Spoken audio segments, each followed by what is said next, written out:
First one is meditation. Pretty simple. Roll your own, choose your style, whatever. Meditation is a staple. Second one's breath work. So breath work is a game changer. We did some breath work before this podcast. Breath work is my favorite one. No matter what I do each morning, even if it's only a 5-minute routine, breath work's a part of it. Third one is self-programming. So self-programming is a couple different practices. One's affirmation, which is really powerful, whether it's written or spoken. Another one is visualization. So all top athletes use this, like from Massive Effect. Joe Dispenza is really popular right now for putting this stuff out there, but visualization is huge. And then also in self-programming, there is like journaling or morning pages. So like writing out and just brain dumping as a way to offload cognitive load. So you can actually get into creativity. So that's number 3. Number 4 is movement and nutrition. So this one's pretty self-explanatory. 10 to 20 minutes of some kind of movement. That's the 4th one, is some kind of movement and superpower nutrition. And also like supplements is a whole nother podcast. Number 5 is Tantra. So I call it tantric activation or tantric energy. And this one is this is more of the free flowing expression. So this can be anything where I'm using Tantra in the broad sense of bringing awareness and love into union with reality. So this is a practice of going into trance. It can be sexual or sensual. So self-pleasure or having sex, obviously, if that's available to you for your morning routine, probably the best flow trigger there is for me. And I think a lot of people, but this can also look like toning, freestyle, singing, playing music. This can look like dancing, shaking, primal yell or screaming, like anything to pop you completely out of your head and get into that trance of expression. So there's a lot of different things. And there's various types of breath works that become tantric as well, like microcosmic orbit or kriyas. Many kriyas and Kundalini yoga can pop you into that state. So that one's number 5. And that one's important because it's fun and it's not hyper structured like some of the other ones. So that to activate that creative flow. And then the 6th practice is reading. So whether it's an audiobook, a lecture, a book, like putting your attention and your awareness and reading a really powerful, inspiring piece of work. There's different ways to use visualization. You can create an anchor memory or an emotional charge doing something like that. So for me, like my biggest moment that I would visualize as an anchor to get body into state is me like delivering a freestyle in front of like 500 people on stage, raging, the DJ's vibing with me, and like there's an energetic.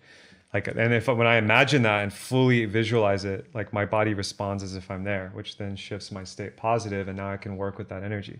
Another way to use visualization is if you have a date coming up, you have a sales call, you have an event, a podcast you're about to record, you can repeatedly visualize the highest version of that outcome or timeline, and your subconscious mind doesn't tell a difference between past, present, and future. It's just with the image. And a lot of people think they can't visualize because it's like you're not literally seeing it when you close your eyes, but your mental image, your imagination can do it. Even if you don't think it's working, it's working. And that's what I tell people. And it took me months to just like trial and error it. So if you're specifically in business, visualizing sales call outcomes, visualizing your lifestyle, your mood, like you include everything. You want to involve as many senses as possible. So how does your body feel? How do you speak? What are you wearing? What's the scent? What are you eating? What's the emotional charge of your like outcome? And it's not always about outcomes. It can be a general positive thing that you're visualizing, but specifics really help. Specific numbers, specific dates, especially if you're in business and you want to make money. It's really the first exercise we used to do was called the confession session. So you get in a circle with 40 people for 2 minutes and tell them everything that you don't want to tell them. That would commit social suicide and completely ruin your reputation. And the amount of like emotional energy and heart pounding like flow of like telling strangers that you're about to go deep with for like 4 days, like everything you're ashamed and embarrassed of, but like in a fun, like, a container of like, yeah, we want to receive this and we're not going to judge you. Like that is just like, and so comedy is like that, where if you have to embody a character in improv and tell a joke or just on the spot, spontaneously improvise a line or a character or a scene, you can't be overthinking. You can't be in your ego identity protecting something. Like you have to unleash the little inner child, and you have to unleash the fun, silly parts of you, which for a lot of people, they're defending parts of their personality that they think are unrefined or aren't cool or don't fit into their idea of themselves. And meanwhile, that's a ton of energy you're wasting holding something back. So for entrepreneurs, I mean, if you want to be a good salesman, if you want to be a good public speaker, improv is an amazing way to do this. Comedy is an amazing way to open up and let those channels flow. And, you know, like this is why in public speaking, even in TED Talks, they use humor to break the ice. So you can let humor go into the audience and for yourself to show more of yourself. And it changes the field, and then you can share your message. And so any person in business for themselves, especially entrepreneurship, your voice and your message is going to be huge. So for someone who's starting out, you have to niche first. Like you just do. And like, sure, you can try to be general. So you can come out and no one knows who you are and you've never had a client and you're like, I'm a yoga teacher and I'm a coach and I teach women's circles and I'm a copywriter and I do marketing. It's like, okay, which is it? You know, if you're going to do a transaction with a customer or client, you have to solve a specific problem. And that's what a lot of my work is for people just entering entrepreneurship, is find the center point, find the ikigai, Japanese word for your reason for being, of what you're best at, what you most enjoy, what the world most needs, and what you can get paid for.